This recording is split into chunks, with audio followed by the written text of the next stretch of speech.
Uh, Good evening. Welcome back to the channel. Or welcome to the channel. I'm your host, Keith. My letters, knowledge, information, entertainment. You guys know how it goes. Thanks for tuning in. This one's sort of thought in progress.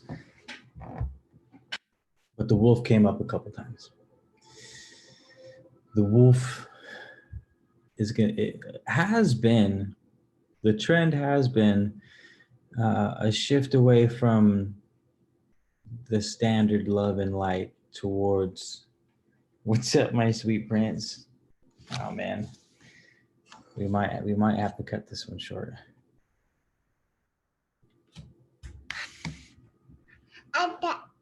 Tell him about the shift, my love.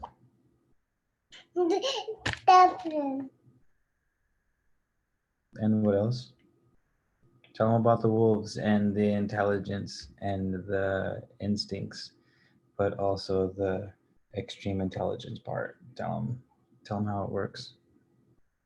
Don't grab that. Oh, are you gonna talk? Sorry, you guys. This might be the only way I can continue the videos if I include him, because Brentwood's cracking. Contrast for the angel of life named Lucifer.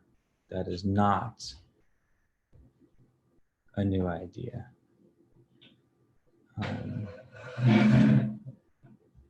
Interesting perspective, Brent. Yeah, angel, life, Lucifer.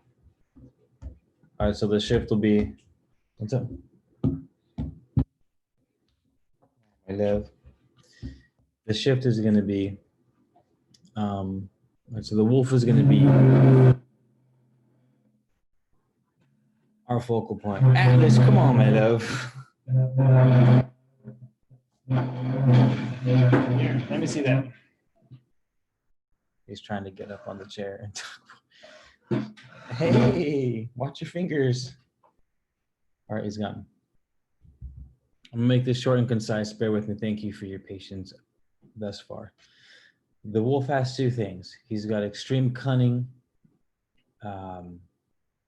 intelligence, logic, reason, social structure. It's, in other words, it's a very extreme concentration and focus when they hunt.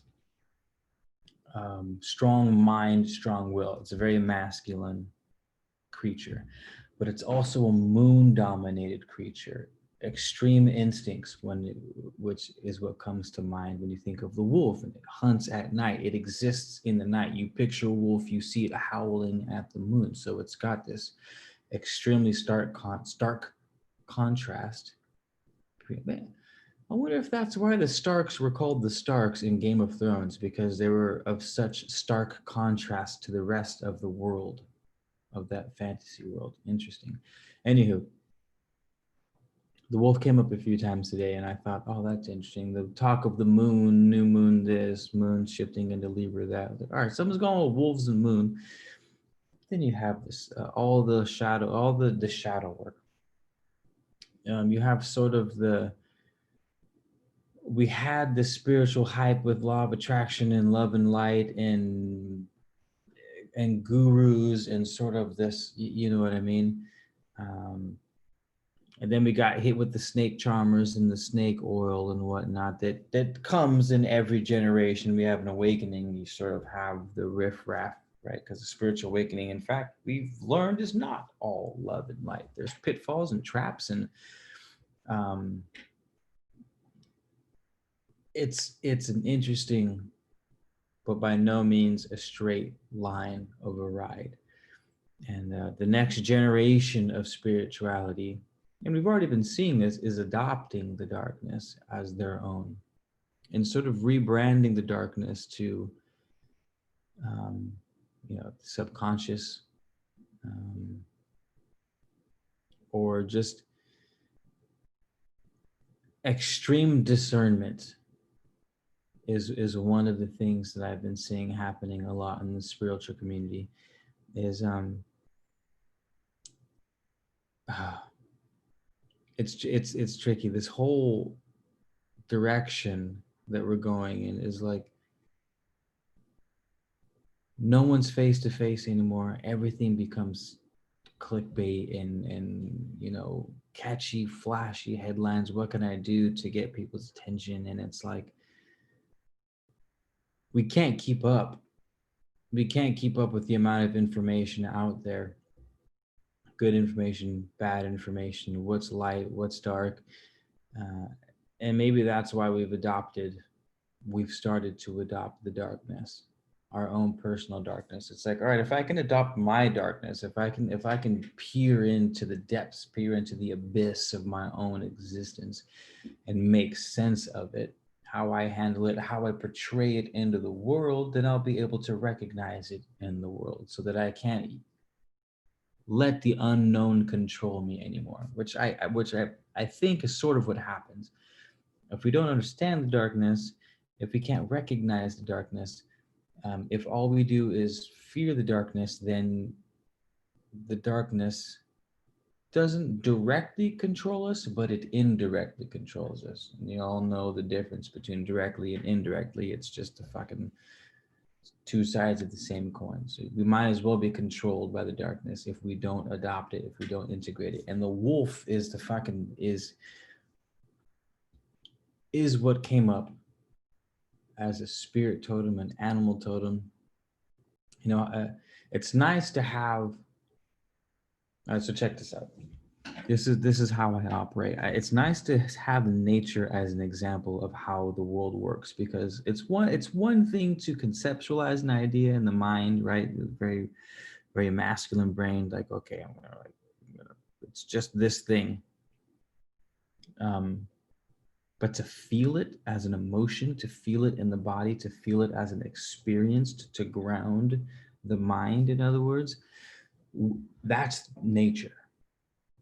That's the fucking beauty of nature. You want to know what grounding feels like? Hug a tree. In other words, you want to know what it means to never be the same person day to day, though you exist in the same body. Step into a river, right? The river is always moving, but the water's always changing, right? Because it's always flowing. You can never step into the same river twice, in other words. So having that wolf with its keen intelligence and intellect, so they're communal creatures. They have a social hierarchy that they respect. It's extremely orderly. It's extremely masculine. But like, again, they're driven by the moon and intuition, and they fucking howl at the moon, right? They're driven by the moon. It's the perfect combination. The wolf has adopted the darkness. The wolf thrives in the darkness while still allowing its opposite to strike through. Because here's the thing with that concept. The feminine, that sort of darkness, that sort of what's the feminine represents the like pure potential, is what the feminine is. It can be anything. That's why it's sort of scary. The darkness is like anything can fucking be in the darkness. You have no idea. It's anything and everything all at once. And then the masculine sort of consolidates the thoughts, the ideas into tangible, solidified things. And that's where the wolf is. It sort of exists in the everything, but it has the extreme will, the extreme focus, the extreme intelligence to cut through the darkness to get shit done. That's where we need to be headed. If you're trying to do anything, you have to. I don't want to say you have to, but walking that middle ground is so important. Man, it's so important. It is love and light, but it's also all the other things. It's love and light, but it's also darkness and confusion. It's darkness and confusion, but it's also love and light. And the more we I don't want to say the more we realize that, because that's such a fucking played out word. It's not about, it is realizing, but what realizing looks like is, how can I embrace it? How can I embody it? How can I go forth with my life and feel the opposite side, feel the darkness, feel that sort of chaos, um, and not only like acknowledge it, not just realize it, but be it, exist as it, go forward as it. And that's why I'm keep talking about the wolf, is because it's like, fuck, that's it. There you go. There's a perfect example of how it can be done. Like, apply it to your life. Because the first thing is, can it be done? Well, can you find an example in nature of it being done? Cool. So if you can find it in nature one time, then it's probably in nature fucking everywhere. So reverse engineer it. In other words, reverse engineer.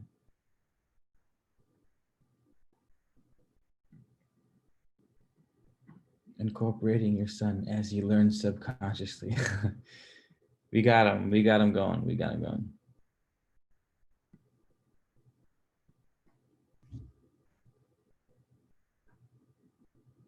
I purchased. Now I will leave for the coffee pouring. Take it easy, Brent. Have a nice night over here. We're going to bed.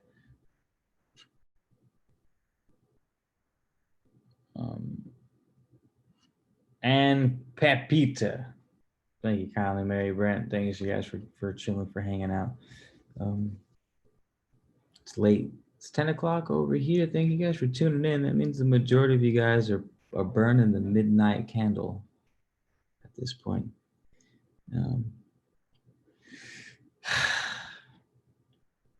I was sitting in my room, and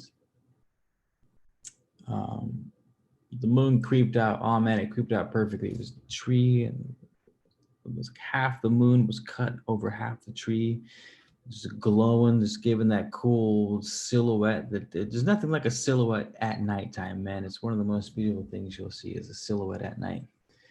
And that wolf came through hot. That wolf came through hot.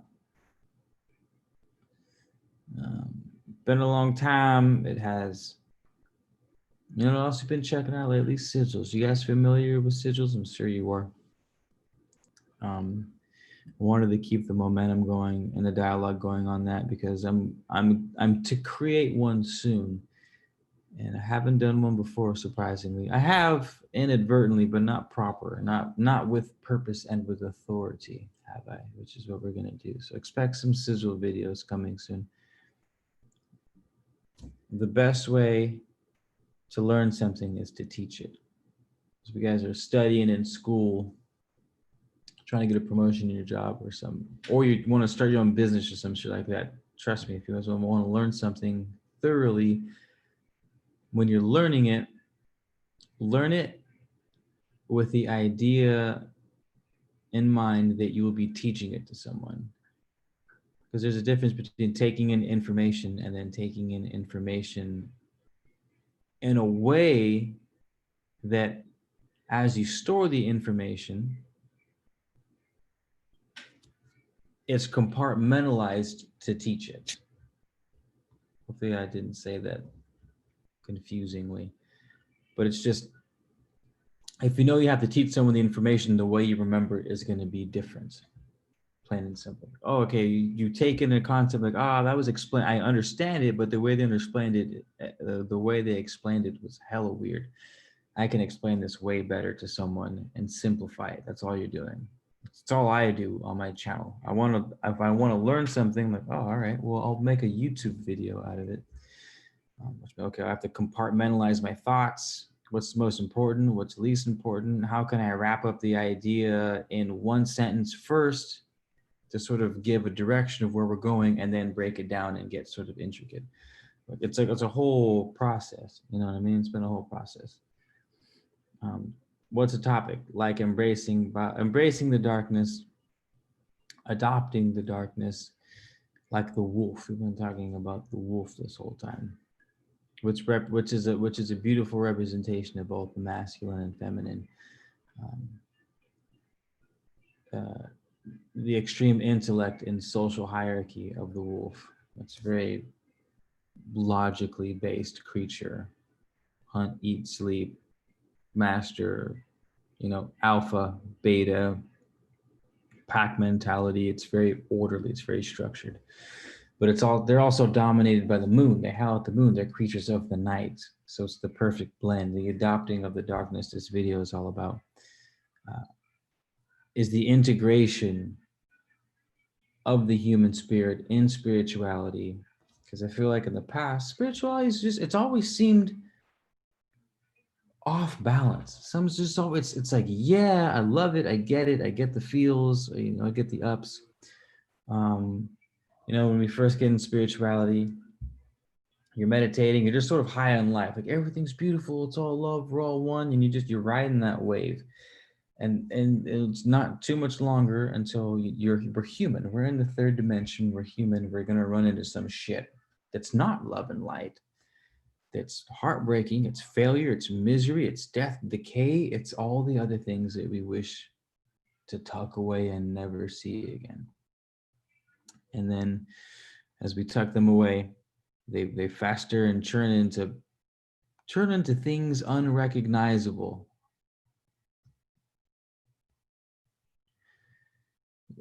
And then all sorts of shit happens. Corruption, manipulation, treachery. Some friends become enemies. Some enemies become friends. It makes a great fucking movie, man. The human experience is something else.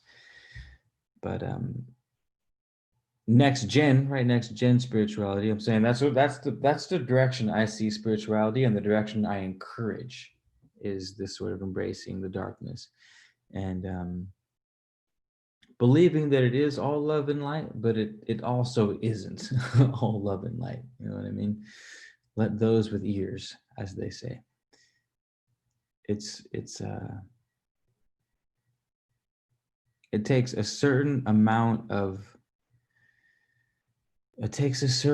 non-judgment, a certain amount of detachment to get to that point. I'm still working on that shit. Easier said than done. I get it. You know what I mean? It's you have to change your whole perception of what darkness is and how you react to it, which means first you have to understand where it's coming from personally from you, because all our darknesses look different. And that's the first thing we should approach. We shouldn't be like, oh, the world is such a shitty place and I need to fix everything and I'm going to save the world and I want to be a yoga teacher because I want to make the world a better place. And it's like, okay, that's great. That's wonderful. But the world's darkness isn't your darkness. You got to handle your shit first. You got to adopt your own darkness. That's where you learn. Like if you want to, the best, in my personal humble opinion, the best person to cure depression, or the best person to have a conversation on how to overcome depression, is someone who's done it. Someone who's had severe depression and overcome it, however they did it, and came out for the better on the other side. That's the person that's going to fix depression. Same thing for people who want to change the world. When you by adopting your darkness, you got to handle your shit first, overcome your problems, or maybe not even so much overcome your problems, but see your problems, acknowledge your problems, or your darknesses, or the things that you don't want to see. Be that fucking wolf that howls at the moon at night. You know what I mean? That loses itself, that's just raw instinct. That's the beauty about the wolf. It does have that logic and that extreme intelligence, but it's also fucking pure instinct and intuition. It's both, right? It's both. It's the thing that lives in the night, that dwells in the night, that's made the night its home. And because nothing else has made the night its home as well as the wolf, that means the wolf fucking dominates. That means the wolf is king of the night because he is the most comfortable thing in the woods at night. You know what I mean? That's sort of, I'm loosely corresponding two different elements, so bear with me, but it's what we aim for. Shargeen, how's it going, brother? How's it going, Shargeen? Mary Mystica.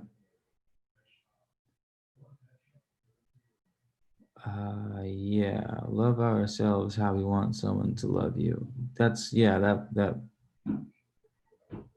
that works too, I guess. Yeah, we'll swing it that way too. And Pepita, love ourselves how we want someone. Um, yeah, I wouldn't even, I don't know, I wouldn't say that necessarily either. That's too, like, first of all, get rid of all the one-liners you guys have heard. Not all of them, but get rid of 99% of the one-liners that you guys have heard, including, because I've heard that a bunch. Love yourself the way you want others to love you, and then others will love you that way. It's like sometimes they will, yeah, I guess, but sometimes it doesn't matter how you love yourself, people are just gonna be dickheads, right? So the first step is not worrying about other people. The first step is worrying about yourself and handling yourself. Like, it shouldn't be love yourself so that others will love you that way too. There shouldn't be a so in there. It should be love yourself, period. You know what I mean? Not love yourself so other people will love you. It should just be love yourself. And then when you have that shit, then you can go ahead and experiment with what that means to relate that to other people and how that changes your relationships. But like we want to simplify the process. You know what I mean? We want to simplify the process as much as we can. It's like love yourself, cool, leave it at that. Adopt your darkness, cool, leave it at that. What does that mean to you? Cool, leave it at that. You know, it's um, I get caught up in that too, using the one-liners. Like there's a million fucking one-liners in everything, right? It's not even a spiritual thing. It's you play baseball, you're into business, you're a construction worker, you're a university teacher, you're a child. It doesn't matter. Everyone's got the one-liners. But as far as I'm concerned, this is what I was talking about when I was mentioning discernment earlier, because there's just so much fucking information out there now. Is if you hear a one-liner that you've heard 1,000 times, question it. This is actually a really good tool in your guys' arsenal. Is whenever you hear a one-liner that you've heard a bunch of times, you're gonna hear from yourself more often than not. You're gonna be the one saying the one-liners because you hear yourself talking more than you hear anyone else talking. Usually, if you don't, you should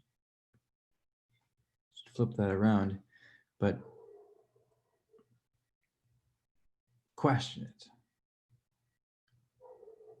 Elizabeth John, what's cracking?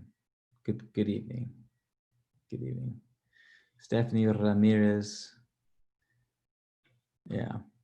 But yeah, I didn't mean to come in hot on you, and I was just it just came out like that.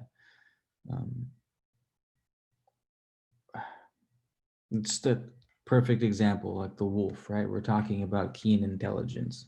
We want to be intuitive, right? I've been hyping the intuition this whole time, but we also want to be discerning, and we want to use logic and intelligence at the same time. And it's like if we submit to these one-liners, then the one-liners become dogma, and dogma is simply believing something because everyone else believes it, and we've sort of adopted the belief because we've heard it's dogma. You know what I mean? And that's one of the pitfalls that we talked about with spirituality, because if we become locked in that, and not even that, because the one-liners could be mostly true, they could be extremely meaningful, but if we don't actually dissect them, like the line, like you said, love ourselves how we want someone to love us. And so it makes sense, and it's partially true, but why is it partially true? Like, if I was in school right now, one of my favorite things when I was in school, when I was taking my philosophy degree, we would take a quote. You would take your favorite quote and write like, I need 2,000 words on this quote. Dissect it. What does it mean to you? Why does it mean that? Reference some shit. Who else says it? Why do they say it? Does it have the same meaning across the board? Is it true? Does it make sense on a large scale? Like, Who defined it? Who gave us the information? Where did this come from? Who said that? And what were they referring to? Right? Because it could have, like the telephone game, it could have sort of lost its meaning throughout the conversation, throughout the years that it's been used. Earlier, I was talking to a lady about this meditation practice, and she said it's good to have a teacher who's alive. It's good to have a master that you learn from, a guru who's still living. And she mentioned how there's different meditation practices throughout the millennia, 1,000 years ago, 2,000, 3,000 years ago.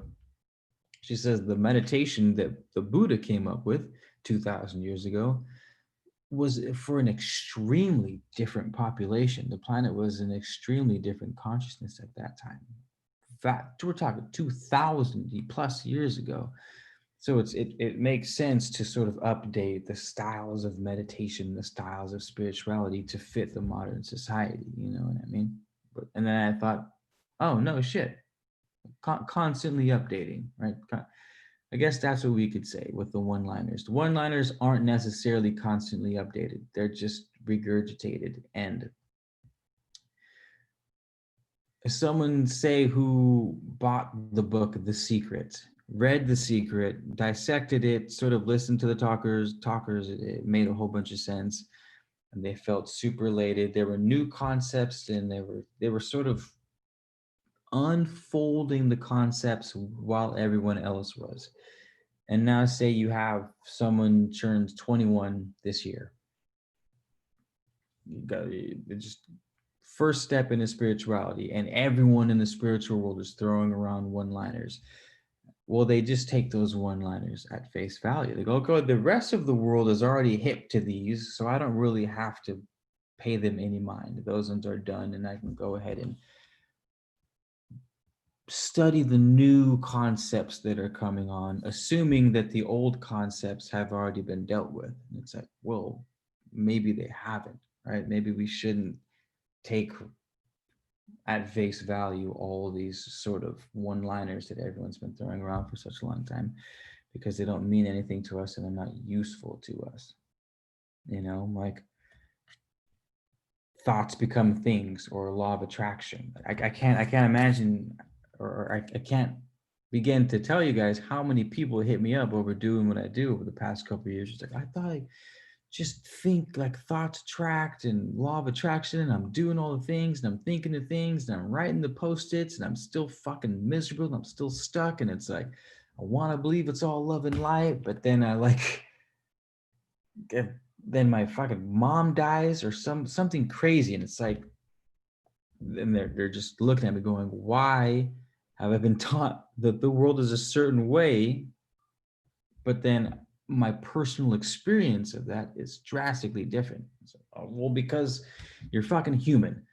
Welcome to humanity, man. Like it's not all fucking sunshine and rainbows. You know what I mean? It is and it isn't. It's like it's everything. It's all of it. Like yes, thoughts become things and like attracts like. Sometimes situations are different, people are different, the global consciousness is different, technology changes by the year, and with as much as technology influences human behavior, if technology changes that fast, that means human behavior changes that fast. That means that's what I mean, man. That's why I love, that's why I made this video. I'm so stoked on the wolf, because it's a beautiful blend of both masculine and feminine, right brain, left brain, darkness, light, conscious, subconscious. It's the keen, discerning, extremely keen, extremely discerning, extremely intelligent creature, but also extremely emotional and extremely intuitive, and extremely just well tied into the darkness, and that's the direction that I see spirituality moving in, is that flawless blend, between using both your gut and your brain, your mind and your stomach.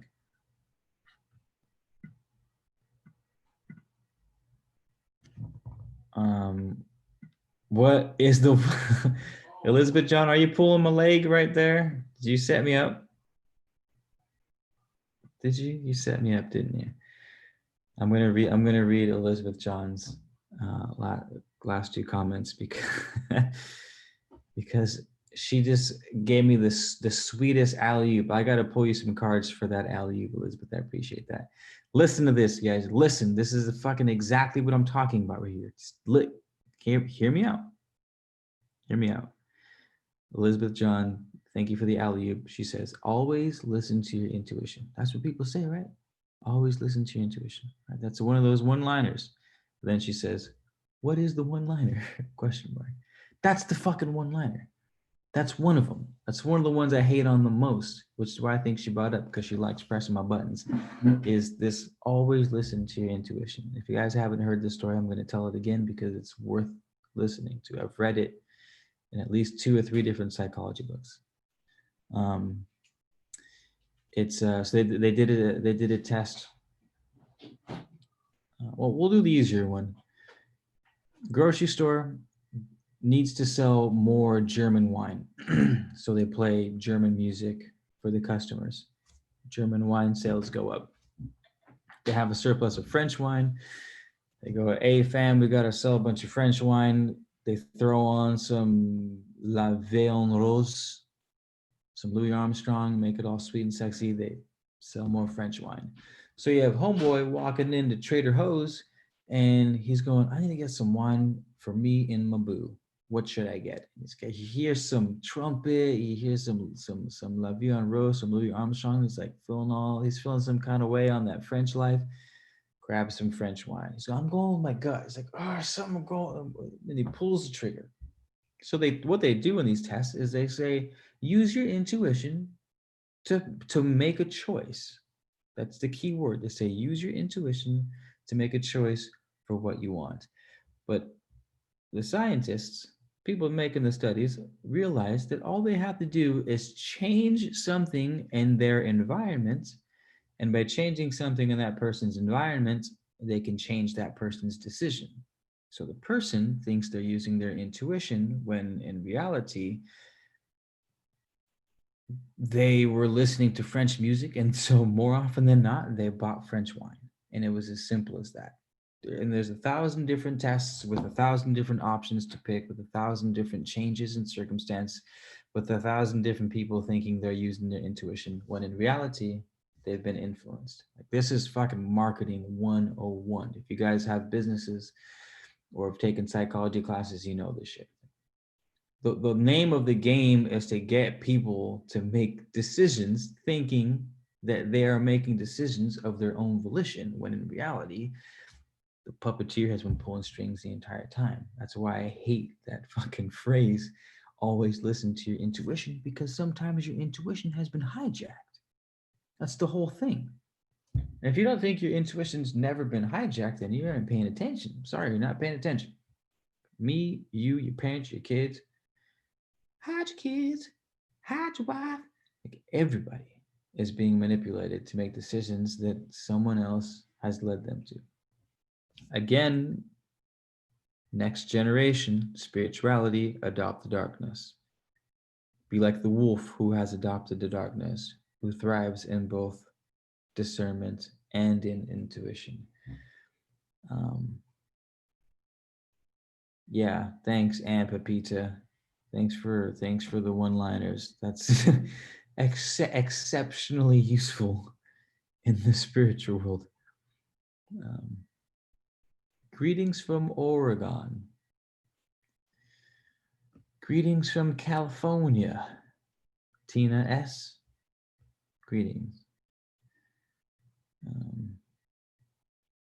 There is a small difference between decision and intuition, a kind of bad vibes or feeling. Yes, of course. And Pepita, of course, there's a difference between, well, we can distinguish by those little bad vibes, those bad feelings that you're talking about, 100%, of course. But the only way to pick up on those bad vibes is to be discerning of our options. Right? So that's the blend of masculine and feminine. Discernment is narrowing down, right? So that's And it's anytime you consolidate a lot into a few, that's a masculine, right? Because that's what the masculine does. It funnels things. It becomes, that's part of what the masculine does. So that's making the choice. That's discerning the feeling. Okay, is I'm getting a feeling, that's the intuition. Now, what is that feeling actually? Is it a need? Is it a want? Is it desire? Is it lust? Like, what am I feeling right now? I'm discerning my feeling. I'm going through my feelings. I'm feeling my feelings, and I'm not acting blindly. That's a, yeah, so well said. And that's a perfect, it's the blend. It's the blend. There's a difference. And then we make the decision. Once we've discerned the feeling, we make a decision, and we get, like, when we get better at it. These are the people with extreme emotional intelligence, are the ones, for the most part, that can discern between feelings. They're either really good people or they're really bad people, because emotionally intelligent people are the ones that women tend to be more emotionally intelligent than men. Um, for a couple reasons that I'm not sure I'll get into right now. But women tend to be more emotionally adept than men are. Um, Anywho, yeah, everyone smash that like button. Thank you kindly. Appreciate it. Means a lot. Um, yeah. Any other questions? I mean, thoughts? Concerns? I mean, I don't have it all figured out. I'm just fucking ranting up here. Again, I'm using my own experiences to share with you guys, but it's like, my experiences can only get you so far, because you and I aren't the same person. That's why dialogue is so important, because we sort of work things out. I learned from you guys by having to explain myself. By having to explain myself, I learned more about myself. I think it was Alan Watts or Terrence McKenna. I think it was Alan Watts said that he loves when people question what he says, because it forces him to define his beliefs, which means he has to discover why he believes what he believes coherently enough to explain himself, right? So if you can't coherently explain yourself for a belief that you have, then it's a weak ass belief, in other words. Even if you can explain your belief really well, it doesn't necessarily mean it's true. It just means you're really good at explaining your belief, so we Filipinos, Rain Frog, are you Pinoy? I, the majority of my homies growing up were Filipinos. So I love that Filipino culture and squad. Y'all are good people.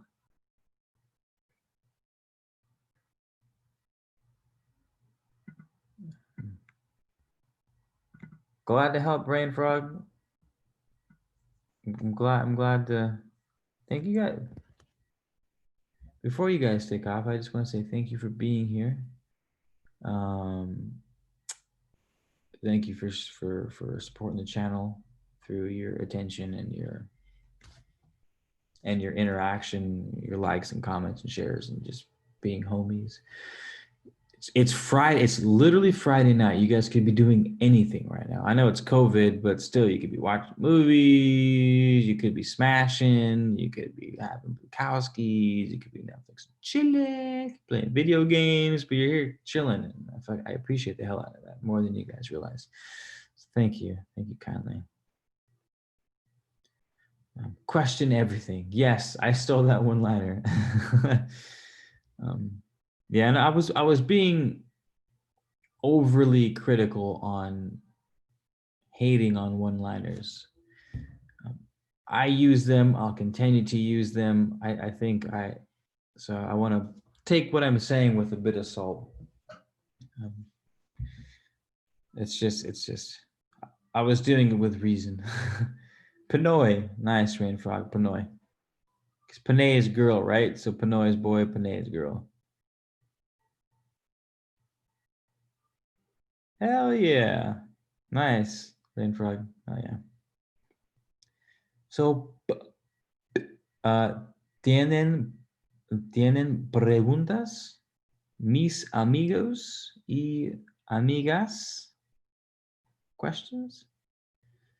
Concerns? Everyone feeling all right? Everyone staying up on the game? Everyone killing it out there?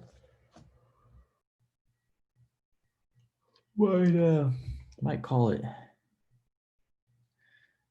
here pretty soon. We're right at the 45-minute mark, so this is perfect. This was about the perfect length. If that's it, then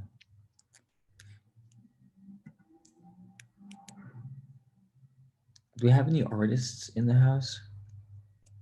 Trying to commission an artist to draw me riding on top of a giant wolf. That'd be pretty dope. That might be the next mantra. Not mantra, the next part of the next sigil.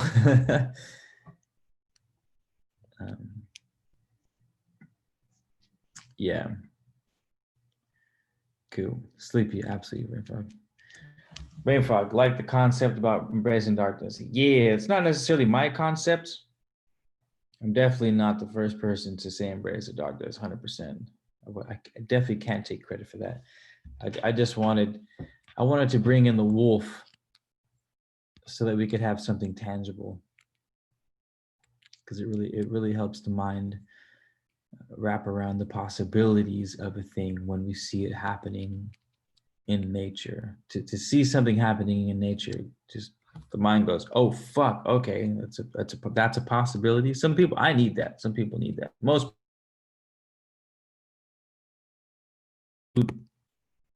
can imagine something that's never existed before and feel it as if it were real 100%.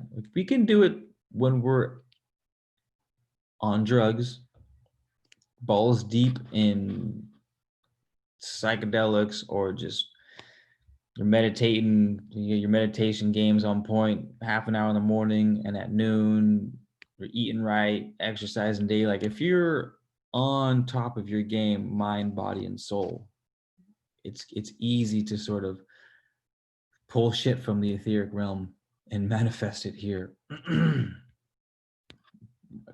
Obviously, when you have mind, body, and soul all on par, you're going to be slaying.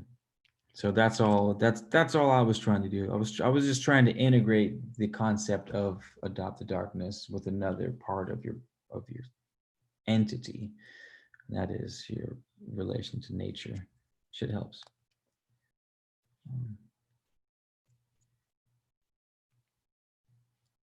What? I'm about to start some indoor gardening. Grow lights. Any tips for the first timer? I don't know what type of gardening you're doing. If you're growing that oregano, Stephanie Ramirez,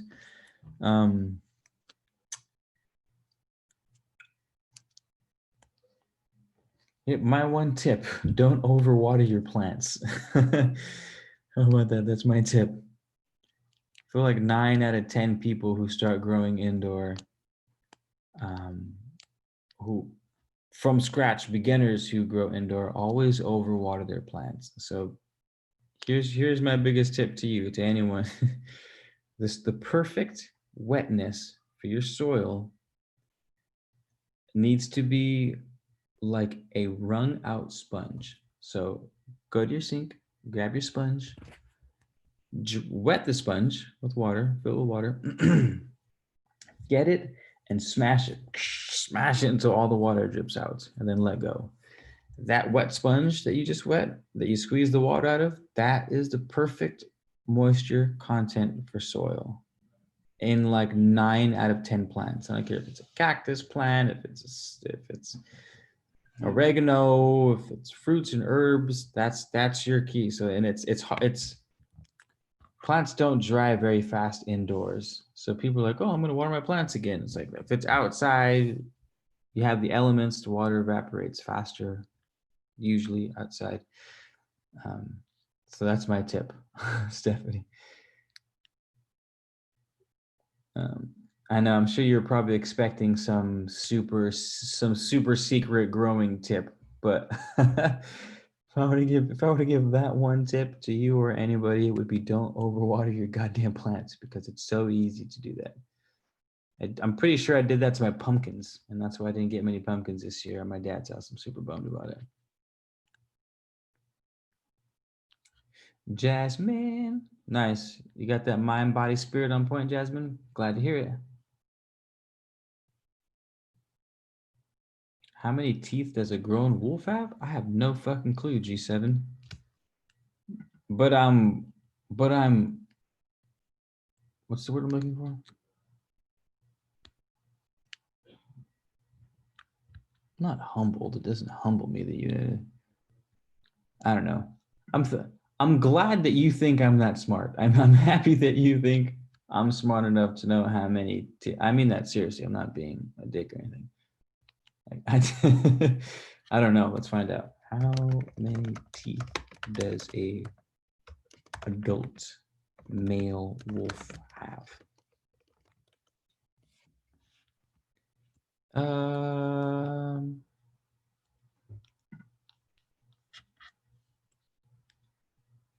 How many teeth do babies have? I don't know. It's not in the top comments. It's not in the top engine results, so I'm not browsing. Someone else is gonna have to help me with that. Hey Siri, how many teeth does a wolf have? The typical total number of adult teeth for gray wolves is 42 teeth. Ooh, interesting. 6. 4 and 2 equals 6, which is right in the middle of the 3, 6, 9. And we have been talking about how wolves walk the middle ground when it comes to masculine and feminine. Nice. Well played, G7. Well played.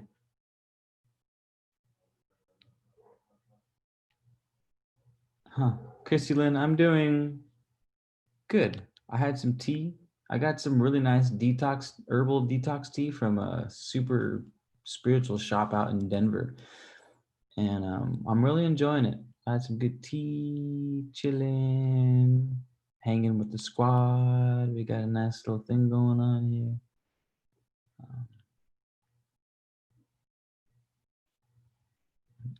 Going by top recommended is the cause of a lot of misinformation.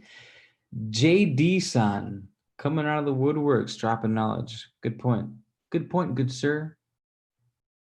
Good point. Noted. Noted.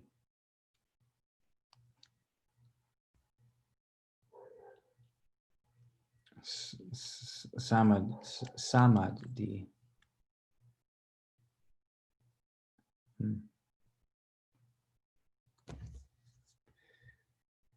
Any more? The wolf. Oh, sorry, I feel like I missed a comment. You said Michelle Carter Hobdy, my daughter does characters. Dope. Stephanie, feel free.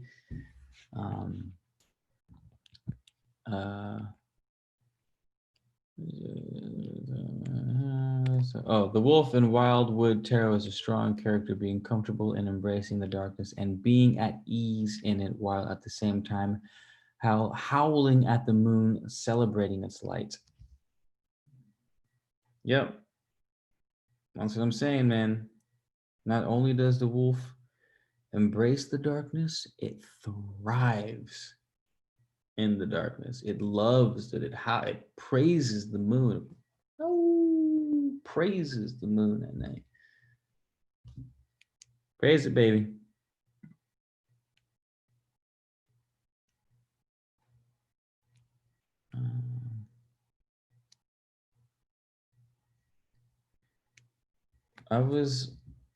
I'm Pepita. Sometimes I could pick up vibes of others. Once upon a time, I was so good at it. It came with ease. What must be the reason? Like my darkness or shadow work? What the fuck? I don't know. I can't answer that question. with extreme accuracy, not knowing your situation at all. But most of the time when we lose something that we had before, it's not that it's gone. It's usually we just haven't paid as much attention to it. Life, you take on a new job, new career, new circumstances. Maybe you move, maybe you lose a certain squad of friends.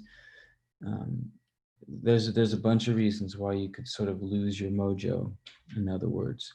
And it's could be a darkness thing, but when we're talking about darkness, usually your darknesses have been with you your entire life. You know what I mean? So your darknesses were still there when you had it. For your deepest rooted darknesses, like the ones that came from childhood, have been there since you were a child. So um, there's a good chance they were there when you were tapped in. It's just shit gets in the way, man. Life gets in the way. Experiences happen. You just have to revisit that ease. You got to sit on it. You got to. The cool thing about experiencing something and then losing it is you can recreate the circumstances for when you still had it. Um, like like I could think back to a part of my life where I was like, oh, I was so happy, I was so carefree, like I just felt good every day. Like, okay, well, what was my routine like that? Well, what was my food like? Okay, I was eating healthier, I was going to the gym more often, I was going on more walks, I was in nature more. It's like, okay, well, was my